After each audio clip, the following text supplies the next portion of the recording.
slamming it at all, but there's a lot of Botox and this and that, and I very scared of all that stuff. And I see actresses that are beautiful and they have help, and there's nothing wrong with that.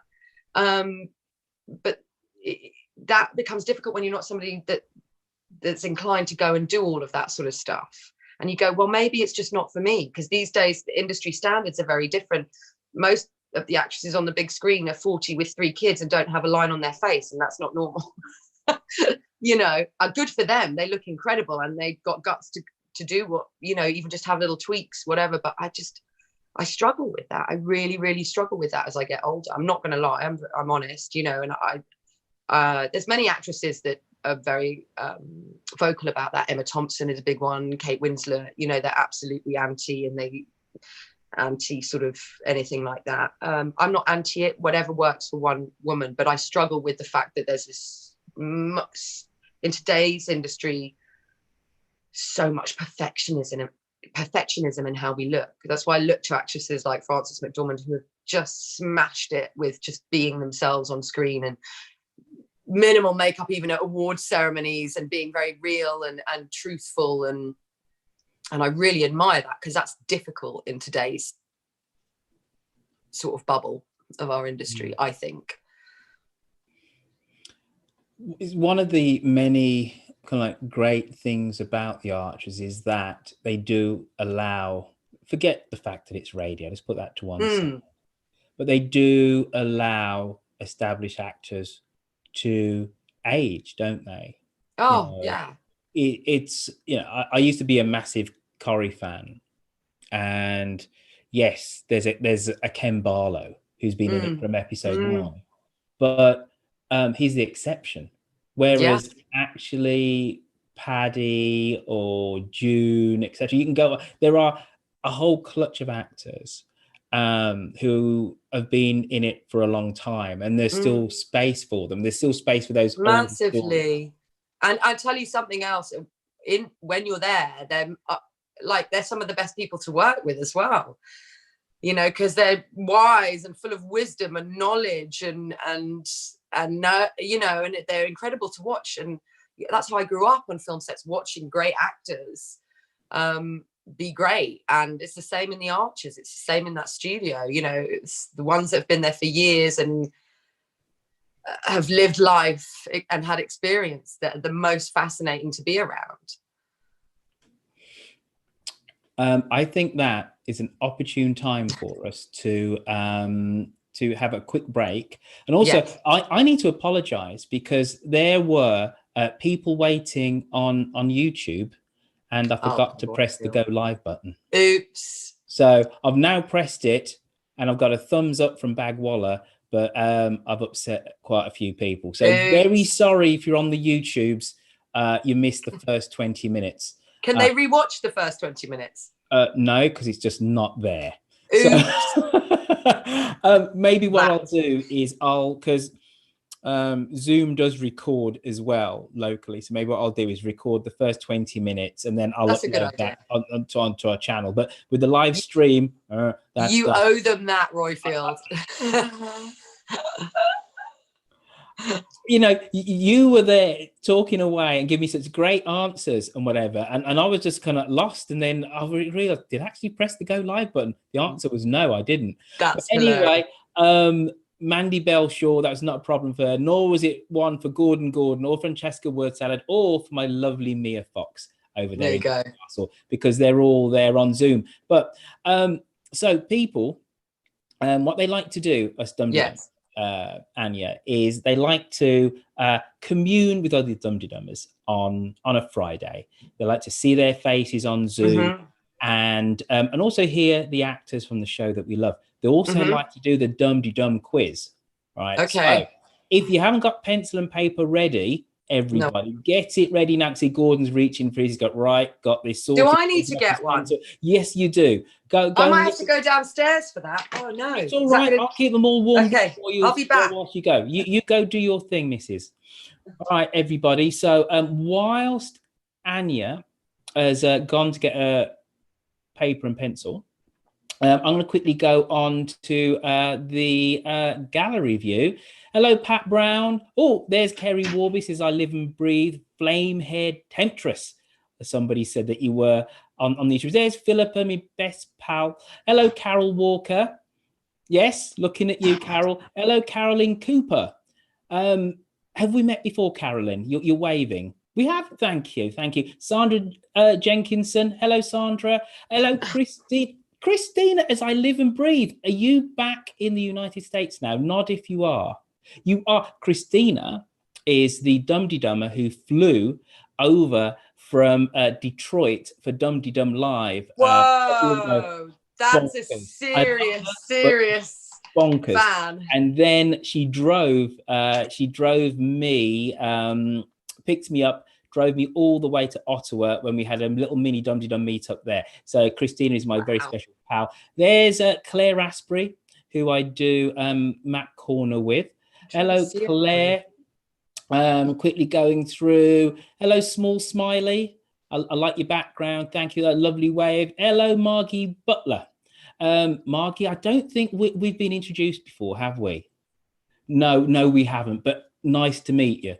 Okie dokie. Well, there's loads of people. Sorry, I've just flicked through you all. Hello, everybody. Yes, they're all here for you. They're all willing the character to come back. And I'm looking at Mandy Belshaw's Moggy, who yes, I have noticed. Thank you, Red Agnes. All right, folks. So it's the moment, other than of course listening to Ania talk about her experiences of playing Lexi on the show, that you're all waiting for. It's a Dumteedum quiz. Here we go. So remember, folks, the first off, it's the picture round, and this is an archer's thing or person. What do you see here? Now, we have a lot of deaf listeners to the podcast. And obviously, because the Archers has a lot of blind listeners. So I've been told I need to be a little bit more descriptive. One listener in particular messaged me, said, "Oh, Royfield, I aced the round about the actors every time, but the picture round I need a little bit more description because I am blind." So here we go. First thing we're looking at is some electrical equipment. There's some wires and some bits and some bobs. Second picture for our blind brethren, we are looking at we're looking at the torso of somebody, and they're fully clothed. The hand is going down their waistline, not in a sexual way, but so you're looking at somebody who's clothed, but maybe they're dressing. And then the last image is a universal image of femininity, shall we say. If you wanted to run to the toilet in a rush, this would be vital to know which toilet you are going to. All right, so that's what we have. That's question number one. Question number two. In the picture round, we're looking at a glass with liquid, and some of the liquid has kind of spilt out of it, whatever. Then we're looking at somebody who's been in the wars a little. Maybe they're some kind of expert at martial arts, but he looks rock hard. Looks quite handsome too, actually. Handsome chap who looks like he's quite decent at martial arts. And then the last image, this is specifically for our blind friends. We're looking at a universal image of Christianity, which you might see specifically at Easter. So there is question number two. So these folks, so can I just ask, because I've never played this before, these like this something... is an archer's thing or person. Fine. Right, yeah. Okay. Now, this is the last one on the picture round, and we're looking at a very famous, handsome 1950s movie star who defined a new way of acting, died at the age of, is it 27 or 28? 27. 27. Everybody, if you want to be immortal, die at the age of 27. Yeah, 27, yeah. And then we're looking at some kind of shaker, I think. I'm not quite sure. And then we have a farmyard animal. which is quite young in picture number 3. And then we have a dude in just kind of pointing at himself. There you go. A person pointing at themselves. So there you go. At the end of the show, you will get the answers to the picture round. And I want, there's got to be somebody's got to nail all of these. I don't think these are hard this week, not on the picture round ones anyway. Right, here we go. Now, yes. Now we have questions about our Ania. What is Lexi's surname?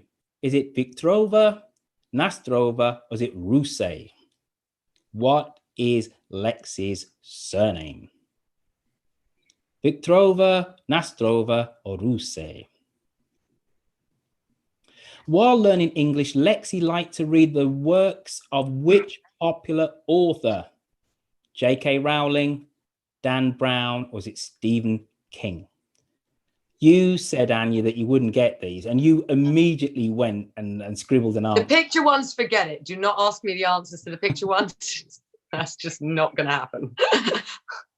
All right. What was the name of the Bulgarian dish that Roy made for Lexi? You know this one too. Was it sak? Was it kavama? Or was it banitsa? When Lexi came back, Roy was feeling all rather amorous and he made her a Bulgarian dish. And Lexi was like, oh, Roy, you made this for me. I'm not going to do that. Sorry. I nearly slipped into it. I nearly do it. I love it. I can't. I struggle even to do Brummy at the best of times. So right. I'm not going to try Bulgarian. Right. Jennifer once told Lexi that she was lucky that you are able to stay in Ambridge, you are able to work in Britain, or that you work for my son. Which one of these did Jennifer once say to Lexi? And Lexi had a withering put down, actually. They're in the caravan. Yeah, she did. You schooled her. You dropped a little bit. You quoted something. Did Jennifer say that you are lucky that you're able to stay in Ambridge, that you are you're lucky that you're able to work in Britain, or that you work for my son? Which one of those did Jennifer say? Next question. Which picker did Roy think Lexi was having a relationship with? If you remember back, everybody, Roy hesitated for a week or two because he thought Lexi was getting special cuddles somewhere else. Did Roy think she was having a relationship with Simeon, Konstantin, or Boris? I see Mandy Belshaw's, he's like shaking her again. Nah, I got this, Royfield. Nah. Don't mess about. Number 1, Simeon. Number 2, Konstantin. Number 3, was it Boris? And there you go, folks. That is the end of the quiz. And of course, the questions will be. Oh, wait a minute. There you go. Crumbs. We had a technical snafu there. We had a little bit of house music doing Barrett Green. I'm admitting 2 more people into our merry gathering. Carolyn Cooper must have got bounced out because she's coming back in. What was the best thing? What was the best storyline? Obviously, the surrogacy was the main storyline. Yeah. But there were other little ones. And I know that we've talked about the surrogacy before, and I said on Dumteedum, that story didn't make any sense to me. Or at least Ian and Adam choosing you to be the surrogate.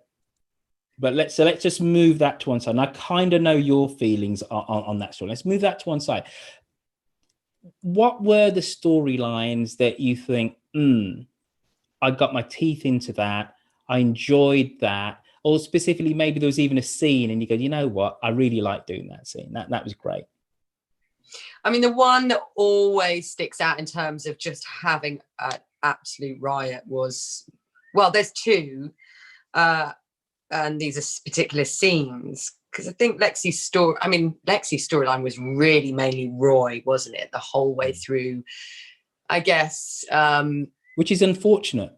You keep saying that. Stop being so nasty to Roy. Coming on to Zoom next week. He's coming on to Zoom next week. Excellent. I'll tune in for that one. And I must admit, I'm a little bit kind of like, oh, because he's great. But I've never said the dude can't act. It's just the character just kind of, you know. I know, but that's not his fault, is it? I mean, no, talk exactly, to the writers. Exactly. Talk to the editors. I would say, so one of the funnest scenes I did with Ian was in the caravan where his trousers got wet and Jennifer walks in. That was just a blast. And that was one of my first real, oh my God, this is so much fun moments, because that was quite early on. I mean, there's so many, it's really hard. Like I say, we won't go to the surrogacy storyline, but again, one of my favorite scenes to do was the giving birth with Adam, Ian, Jennifer, and Kirsty. We had, I filmed some of it in the studio because I'm not allowed to share that stuff, but it was hilarious with a plastic baby with the eyes had to be taped shut because it makes too much noise. We laughed, and like giving birth on radio is quite, because it's just all noise. And so I talked to her like, I've not had a baby. And I was talking to, Jennifer and Angie and Annabelle. I was like, what did you sound like when you were giving birth? And each had a different, sort of thing. And so that was good fun. I loved all the stuff, the storyline of winning the fakes, the cake contest. Uh-huh. That was a good laugh as well, because that was quite controversial, because in comes a newcomer that's just sort of taking over. And there's something quite satisfying about that, even as an actor. Like, yeah, I've arrived. I won the cake contest. It's so hard to pick out. All my great sort of in-depth scenes with Roy, with Ian, I love doing. We worked so well together. We often do it in 1 or 2 takes just because we worked so well together when it all got a bit more serious. Mm-hmm. Were there any particular storylines that stand out that you can remind me of? Well, it has to be said that the caravan scene, oh my God, was great. So funny. It was great. It was so funny, and it was just funny to do because Angie, who plays Jennifer, she's so hilarious, because she is everything. If there's one character, I think you asked me this one, imagine what they'd be like when she's acting, you were like, oh my God, you are just her. It is. I find Jennifer, I know some people just find her revolting. I find her hilarious. So working with her in that respect, when she's walking in and catching Roy with her trousers down, I was like this. I had to walk out because I was like, I'm just going to laugh too hard. It can't, it's so good. That's a great time for us for me to say, it's time, if you're a Dumteedummer, to ask your questions to Ania. So I'm going to go on to the gallery view. Christine Naramore, I'm talking to you. You haven't got a question? All right. Hello. Look at Sophie's iPad, everybody. There's the cutest little Baba. We've got a Dumteediddler. Mia Fox has a question, I think. Mia Fox has a question. Okay, all right. Just looking at Sophie and her iPad, that's one. Baby. Go, I'm coming on to Mia. I won't get involved. Mia, it's your time. Where are you, Mia Fox? Oh, there you go. I've got you. I have got you. All right, you're up, Mia. Thanks, Royfield. Hi, Ania. Thanks for joining us. When Lexi first kind of appeared on the show, and it was the fruit picking and all that, and she seemed to have such a gravitas about her and an intelligence. And we saw her, or we heard her helping Phoebe out when she thought, the pregnancy or whatever it was. And there was just that's a good one, yeah, which I really liked. And then boring Roy, which just didn't work for me. So I don't know. Roy. Yeah, because there was so much depth there. It was a really good character, and it just didn't seem to, for me, I'm a bit with Royfield here, it didn't seem to work with the character of Roy, not the actor. He's obviously great. Yes. But where did you see the relationship of Lexi and Roy going? Not the way it went, actually, because as much as people, I know Archers fans found it really difficult. I guess Ian and I created something that maybe you could only feel in the studio sometimes, that just felt we were very, very tender with each other. And I think, you know, like I said, I wasn't an Archers sort of listener before, but once I sort of started finding out about Roy, I can understand where a lot of, you know, you guys sort of stand with that. But I didn't see it ending in the way it did. I thought she might bring her children here and give it a go. But I definitely thought they'd give it, because like you say, she really bonded with Phoebe over that stuff. And I thought they'd actually have a good few years in them, and that she'd probably set up shop here for a bit. And I think for me, it ended quite abruptly. So that was a shock. But I certainly didn't see it ending. I don't think they would have had kids or anything. Well, she did for someone else, but there is inbuilt tension when you do come back with you and your surrogate child, which is a good storyline hook. Yeah. And the relationship with Phoebe was good. That was so sensitively played. It was lovely. Yeah, because Roy does have a good relationship with his daughter, but in that instant, she couldn't go to her father, understandably so. She couldn't go there first off. So that made a lot of sense. And I thought that was actually quite touching and well played all round. So we're going back onto the speaker view. Okie dokie. Oh, Paul Lautman, coming over to you, Paul. You're up, sir, if this button will unmute. Try and unmute yourself. Can you do that? Oh, there he is. There you go, sir. You're up. Hi, Paul. Hello there. Well, from what you were just saying, I'd say that as a listener, it did sound a bit abrupt, the way you decided you didn't want to be with him and you didn't want to try and bring the children over. Yeah, I thought so. Charlotte, on her interview, if we can call this an interview, I suppose, was saying about how when she had, sounds odd, replacement children come in, she was on sort of the interview panel to meet them and check that they'd work with them. For a new character, coming in as you did, is there a similar thing? Do you meet any of the other people to check that you're going to bond? No. Oh. I didn't meet anyone, no. I think I just got, I didn't know. I think I was just lucky I bonded with the actors that I was working with. No, I'd never even heard of that. So that's new to me. But it does happen. I didn't know it happened in radio. It definitely happens in film. You have chemistry tests. So it makes sense. But no, didn't have anything. I just got incredibly lucky with the people that I was sort of put together with. Thank you. That was a very quick answer. Thank you for that, Paul. Right, I'm going back onto Red Agnes.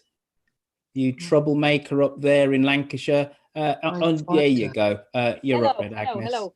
I just wanted to ask you, Charles Collingwood, he's an absolute megastar. When he tried to buy Lexi off, did you have a good time with him then? I love him. He's so funny. He's so funny, but also, what was he doing? You know, and so, but to play Lexi, we just had, again, really easy to work with actors like that. They've been doing it forever and they're good. They're really good. But he was so funny. And Lexi had to be so sort of like, wait a minute, what's going on here? You know, I think the first couple of times we read it, because I laugh a lot. I laugh on set, I laugh on radio. I had to hold it together because I was like, this is genius. I'm like, the fact that you're even trying to palm her off. And he actually genuinely felt like, oh my what is he doing? You know, so it was a real, actually, that's a great reminder. And that was the first time we'd actually done anything together in all Lexi's time there, you know, plenty with Jennifer, but nothing with him. And he's just an old pro. They are a pleasure to work with, these people. They make it easy. They make my job 10 times easier because they effortless sort of in their way and delivery and going, actually, no, we need to do this again, and taking direction and yeah, that was a great scene. Okay, well thought.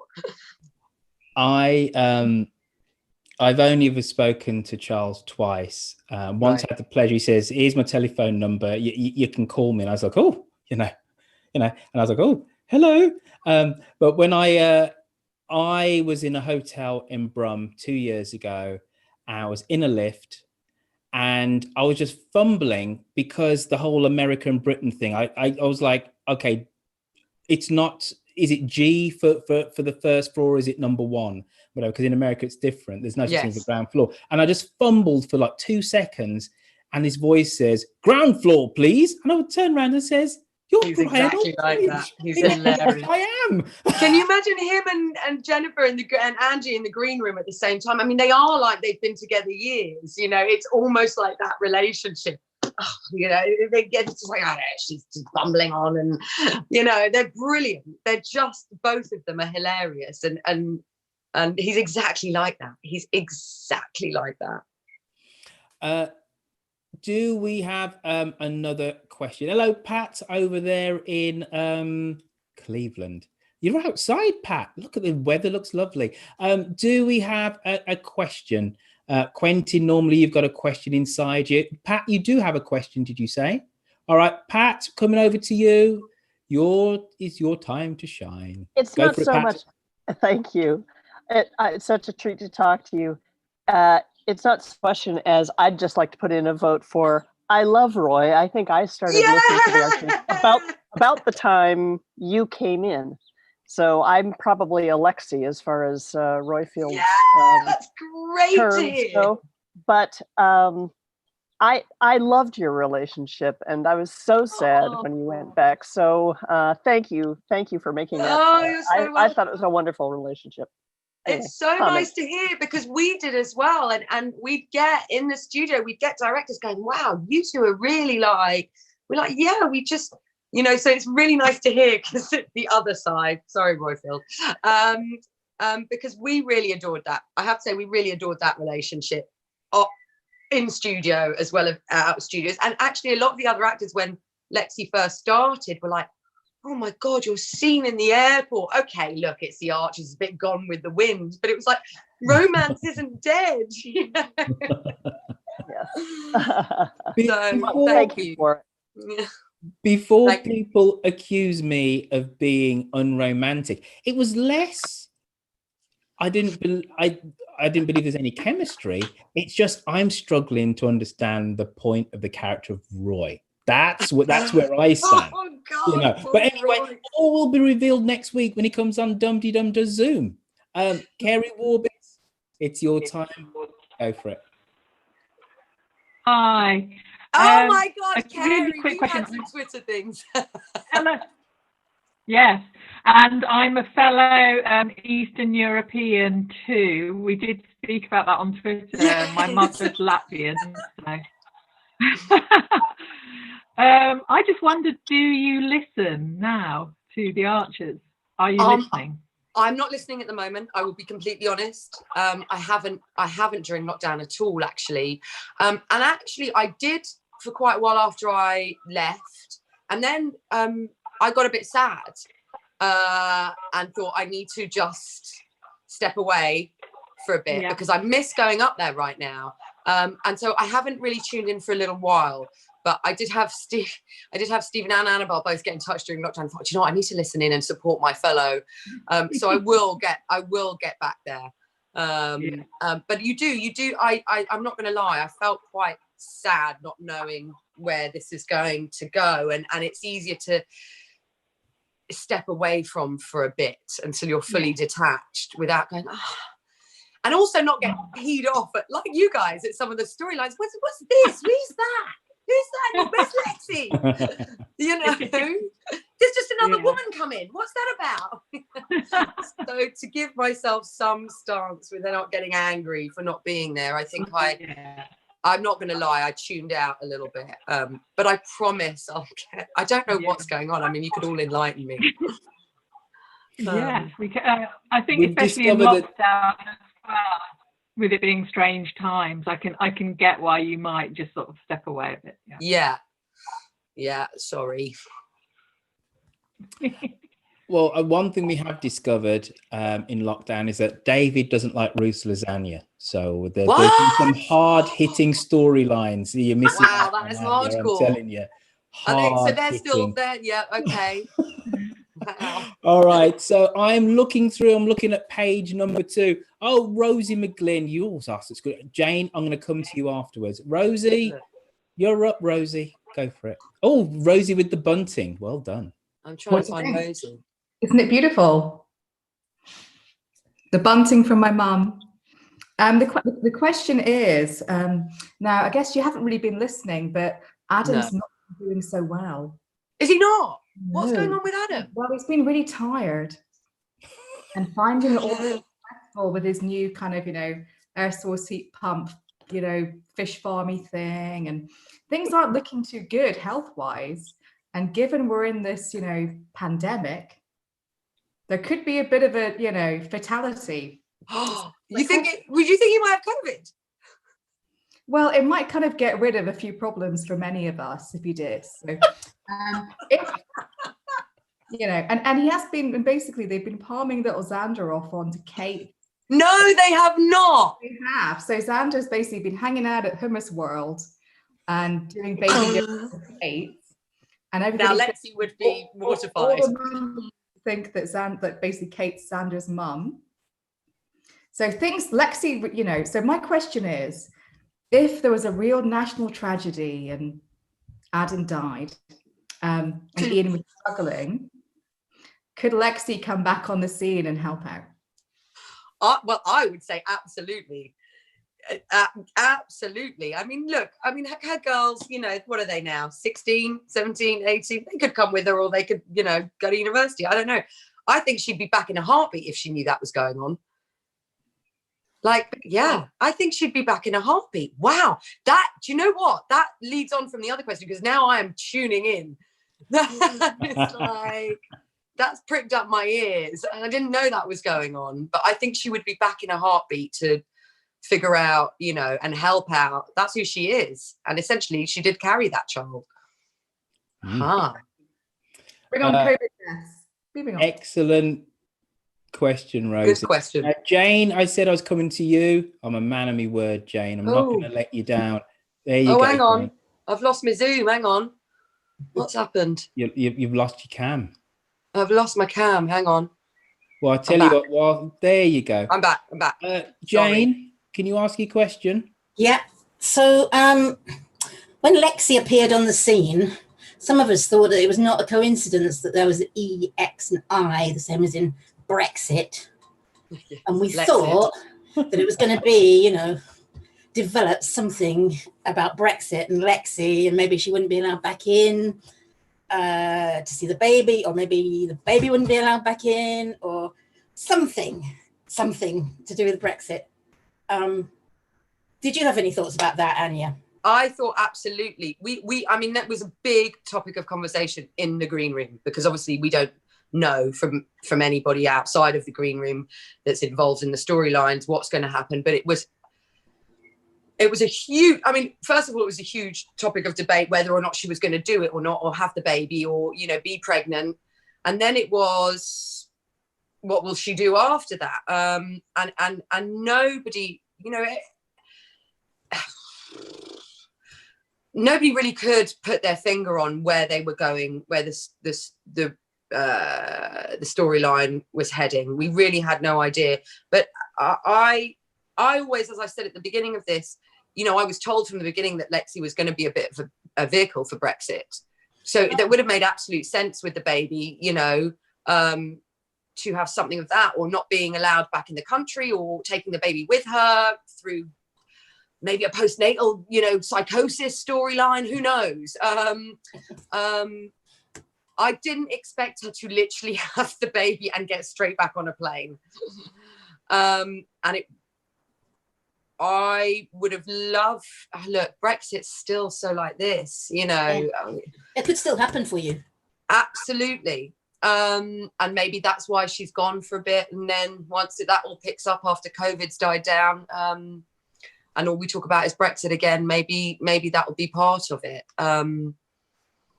I think a spanner's been thrown in the works in all areas of life, not just Lexi's. No one was expecting this virus. You know what I'm wondering? If there isn't a statue that needs to be pulled down in Ambridge. You know, it's like, let's keep things contemporary. Are they touching on, because I know people have been recording from home. Are they touching on, how are they touching on COVID? I must tune in. It's terrible. Yeah. It's kind of mentioned, it's not really addressed, it's kind of mentioned in passing, like, you know, the village shop is doing well, the inference is everything else is closed down, etc. I must admit, I listen to it now on Monday morning before doing Dumteedum. I'm not necessarily enjoying it, but I understand all the reasons why it's hard and people have scrambled to do this. And I mean the production team. Kerry Davis came on a couple of weeks ago. Love him, yeah. And he explained that 12 weeks worth of scripts were up in smoke. They were told to rewrite quickly. And then there are technical limitations, i.e., yes, the actors have sound equipment, but the houses are not soundproof. So they can hear next door neighbors having an argument whilst they're recording, etc. And then because it's a new way of working, it's taking 4 times longer. So hence we don't even have the 6 episodes a week. So I understand all of that. And people keep on saying, but like, there's podcasts that manage to have 2 people remotely talking, but it's different. There's a whole production flow that happens. It's not easy. But I'm not enjoying it. Fair play. So I listened to it on a Monday before recording Dumteedum because I kind of have to. But you know, but there's no criticism on. No, it's just honest. Yeah, it's just honest. But I think we've got maybe time for another couple of questions. And by the way, Jane, I didn't realise which Jane you were until you came on camera. It's my friend Jane, who we're friends on Facebook. So Maggie Dorsman, hello Maggie. You're looking very thoughtful. Do you have a question, Maggie? Go on, say you do. Say you do. Nod your head. You're smiling. I'm going to put you on, Maggie. It's your time. Say something. If I can unmute you, I had this sticky unmute button. There you go. Unmute yourself, Maggie. There you go. I wasn't trying to speak. I wasn't trying to say anything. I know you weren't. I just put you on the spot. Oh, Royfield. There was someone that was waving. All right. Okay, let's go back on to speak of you. Sorry, Maggie, for putting you on the spot. Rosie McGlynn, you're pointing down. Scarlett Sperry pointing across. We all have different views. So yeah, there was a gentleman waving. All right. This is what we're going to do. Go 2 questions. We've got Quentin Rayner and Francesca Word Salad. I'm coming to you first, Francesca. Then you, Quentin. You're going to be our last questioner-innerer. Unmute yourself there, Francesca. Hello. There you go. Hello. Firstly, congratulations on giving up smoking. Oh, sorry. That was completely and utterly me. Hello. There you go. Hi. Yeah, I just want to say congratulations on giving up smoking. I've gone 52 days as well. So yeah, it's hard. But I wanted how did you know that? You said at the beginning with your. Oh, did I? I picked I'm up. trying. I've got my stress ball with me. Yeah. I've not been totally successful as yet, but well done. That's amazing. Thanks. But yeah, I had a comment mostly about. It was really interesting to hear you talking about opportunities for older female actors. And yeah, one of the reasons I think that The Archers appeals to so many people is that there's so many different types of women portrayed. Yes. You've got like Helen, you've got Kate, you've got all these different types of women. Yeah. And yeah, it was more of a comment than a question. Yeah, no, I agree with that. And you know, there's I don't know if any of you have seen the one thing that I would absolutely recommend if you want to see some absolutely amazing female characters on TV right now is Ozark. Now, I couldn't get into Ozark at the beginning at all. I was just like, took me the whole first series to go, oh, I'm sort of there. By season 3, you've got these incredible older actresses, Laura Linney, Janet McTeer, younger actresses, the girl that plays Ruth, forgive me, I don't know her name. But the female characters are in it are some of the best I've seen on TV. And I think we need more of that, like in The Archers. You have a whole array and all ages. And I don't think we have still enough on screen, and we need more. And I do think it's one of the beauties of The Archers. And there's a lot of really bolshy women in The Archers as well, not to be messed with. Do you think that's something to do with it being on the radio as well? Maybe. I don't know. Maybe because, look, I've been up for a couple of parts this year on TV where it's like 40 and beautiful. Okay, right. So but whose beautiful is that? What does that mean? Does that mean she's beautiful because she's wise and shows wisdom on her face, or beautiful because she's, I don't know, you know, what does that mean? Whose idea of beautiful? Whereas on the radio, it's like, you don't know, they're beautiful through they're either beautiful or ugly or annoying through their characters. And I think we need to probably see less of how a woman looks in a character description, unless she is supposed to be, I don't know, Bridget Bardot looking, because that is who she is as a human being on the earth. But a lot of these characters I read for screen are, you get a lot of either 40 and beautiful or 40 and haggard because her 3 kids are driving her nuts. You know, there's no sort of just like, she's 40, she's got 3 kids.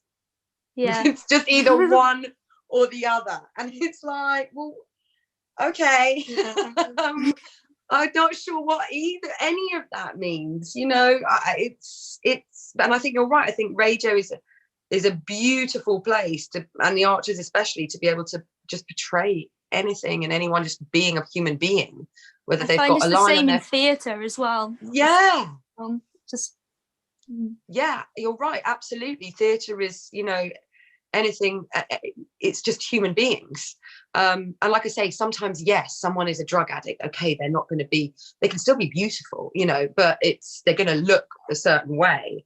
But there are many more female roles these days, many more. I know there's, you know, we're still fighting for it.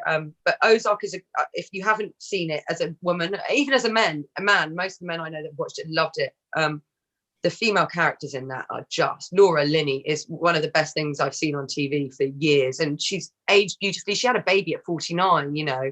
I don't think she's touched her face, and she is an actress to all extents. And we need some more of that, not just on the radio, I think. Agreed. Thank you for that, Francesca. Just before we come on to Quentin, about 3 or 4 episodes of Dumteedum ago, I was raving about Ozark, and I'm so glad that you and you have said how good it is, because I had to thoroughly disagree with a friend of mine who said, oh, Ozark, it's just the male gaze on women. And I said, no, what it's not. are you talking about? It's really not. I said, Laura Linney, who plays this, she always plays nice characters, but with depth. She always plays characters with great integrity. It's stunning casting that she plays a woman who's fundamentally rotten to the core, but she can still smile and lull people into a full sense of security that she's the housewife from next door. It's a stunning bit of she is amazing and acting. Yeah, it's just amazing. And with Janet McTeer as well, both of them on screen together is just incredible. And they're both incredibly powerful women, but so completely flawed, and dealing with one extreme. I mean, honestly, And I tell you, it took me a while to get into Ozark. It wasn't till season 2, really, I really was hooked. But by then, and by season 3, I was like, wow. And actually, interestingly, devised and written by men. And I don't think it's the male gaze on women at all. I think it's absolutely brilliant. And you're right about the character of Ruth. She's what a firecracker. She's incredible. That's a ball breaker. She's just like, Anyway, Quentin, we're coming up to you, sir, because I appreciate that our Ania's probably got other fish she needs to fry on a Friday night. So, Mr. Rayner, you are up, sir. Quentin? Is he still there? Oh, wait a minute. Oh, no, you've lost me again. Can you hear me? Yeah, I can hear you. Go for it. Can you hear me, Royfield? Yes, we can hear you, sir. Yeah, I totally agree, Ania, about Ozark and Julia Garner, who plays Ruth, I think. That's her name. Thank you. Fantastic. I've just Googled her, so I'm not going to pretend that I knew her name. I'm the last one, am I, Royfield? Yes, you are, sir. I thought it'd be fun if we just had some quick fire questions to Ania. Is that okay? You up for that, Ania? Some quick fire questions to do with Lexi? Oh my God. Go on. Well, your opinions, really, Ania. I mean, what sort of a name is Xander? What sort? Xander. It's short for Alexander, isn't it? What's wrong with Alexander? What's wrong with it? Well, why not call him Alexander? I mean, why call him Xander? It's dreadful. I think that's a question for Kerry Day. I think that's a question for Kerry. Yeah, that wasn't her choice, Quentin. No. Isn't it? No, it was Adam and Ian. Oh, I know. I wonder what Lexi. I wonder what Lexi would have thought of the choice of the name Xander. I think do you know what? I think at that point, genuinely, she was just so pleased to have given them a baby. They could have done whatever they wanted.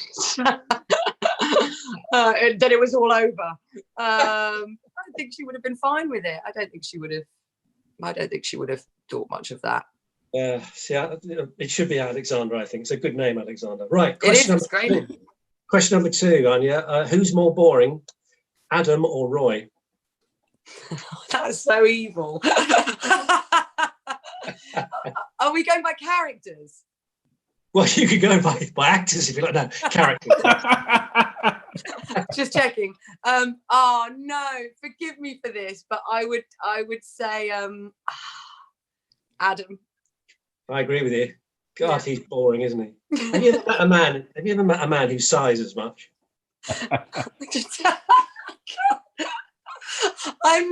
can't say I noticed that, but now I'm going to notice that. Oh no.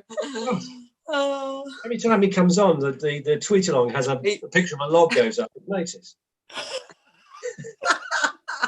imagine he puts that up, Kerry. You do know he's coming on in 3 weeks' time, don't you, Quentin? That's it. Well, Adam, is he? Great. No, he's not.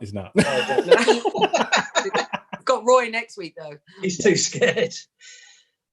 Jennifer, I know you like the actor, but I mean, have you got a good word to say about that dreadful snob? It's so hard because for me, I mean, I know like people say, do find her so vile. I find her really, as a character, hilarious. That sort of human being humors me.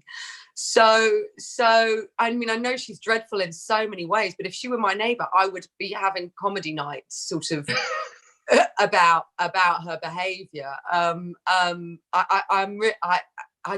adore her in every respect.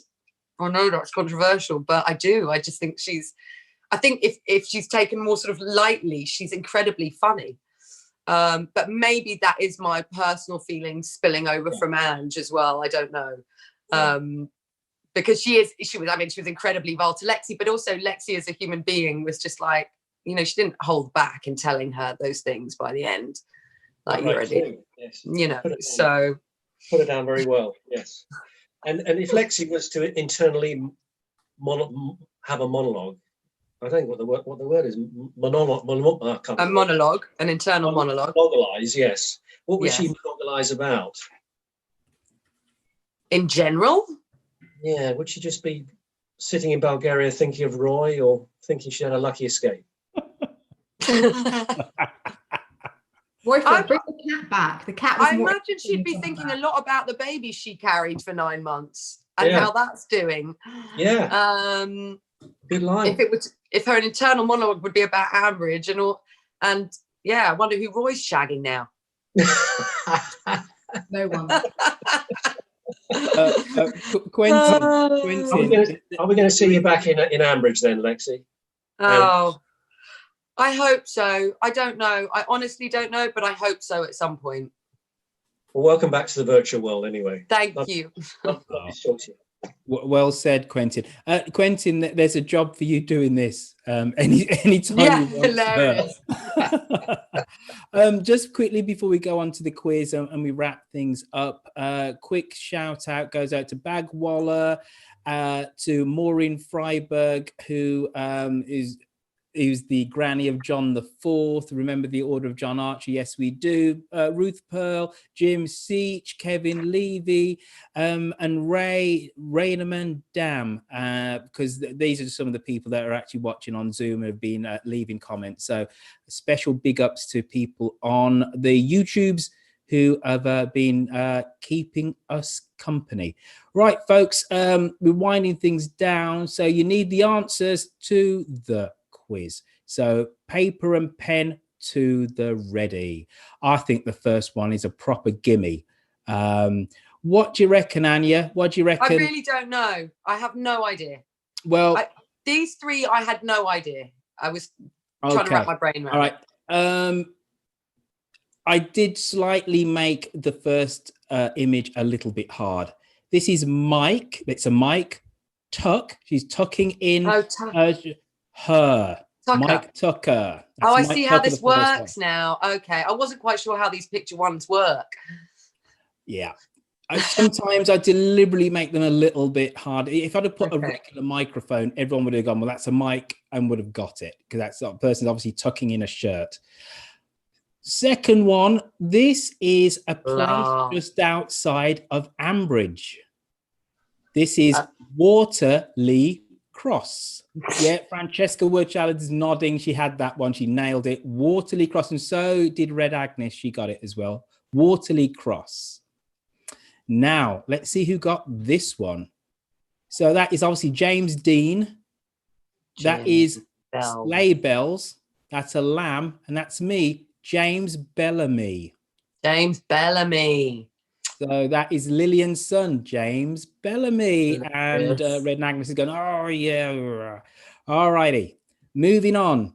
What is Lexi's surname? What is it, Anya? Viktorova. Viktorova. And Rusey, I put at the end, is the third city of Bulgaria, where I spent a lovely 3-day business trip about 17 years ago. Beautiful. Very good. Streets, so pretty. Used to be the old capital of Bulgaria when it was a principality. While learning English, Lexi liked to read the works of which popular author? And the answer is?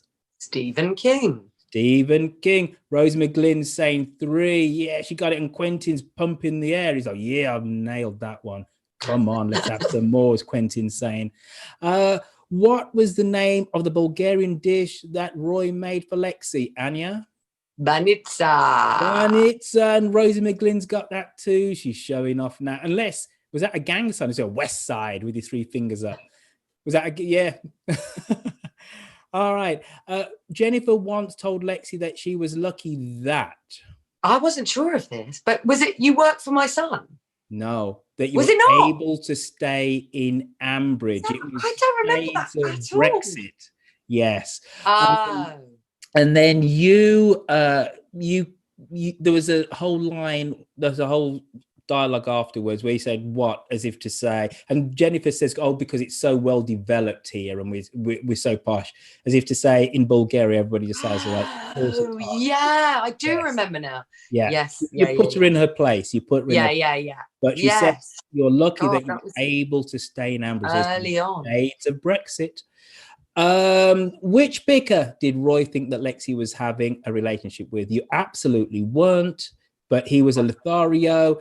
And Rosa McGlynn, she's nailed all of them. Constantin. It was. Simeon is Boris. the name of the king, the current king of Bulgaria, who's not on the throne, and Boris was, I believe, his father. People know I love me some history, so I threw those in. So, right, I'm going on now. I'm going to stop sharing, everybody. I'm going on to speak of you. Rosie McGlynn, I think you've done very well this week, but Nina's combing her hair. I don't know if that means that, you know, you're looking at, there you go, Nina. Tony's just chilling. Oh, Tony, are you Tony Cox? Occasional Tony, please nod if you're occasional 7. Tony. You're not. Oh, okay.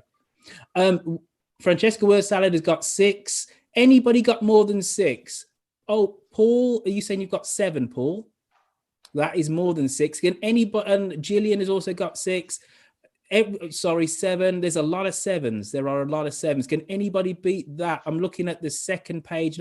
Oh, Rosie. Oh, Laura Jackson. Hello, Laura. Hello. Is it our Rosie again? It's our Rosie. I have to unmute you. Well done. To you, Rosie. Can you It's the love of Lexi. Come back. Come back to us. I'll do my best. Rescue Zander. Come on. I know. I think it's needed by the sounds of it. It is. It is. Well, You're fabulous, Rosie, by the way, Anya. Say that again. You're fabulous, Anya, and we all love you. Thank you. Oh, thank you. It's very kind. I told you they're going to be a gentle bunch, didn't I? They're lovely. I know. I'm always humbled by the Archers fans. I really am.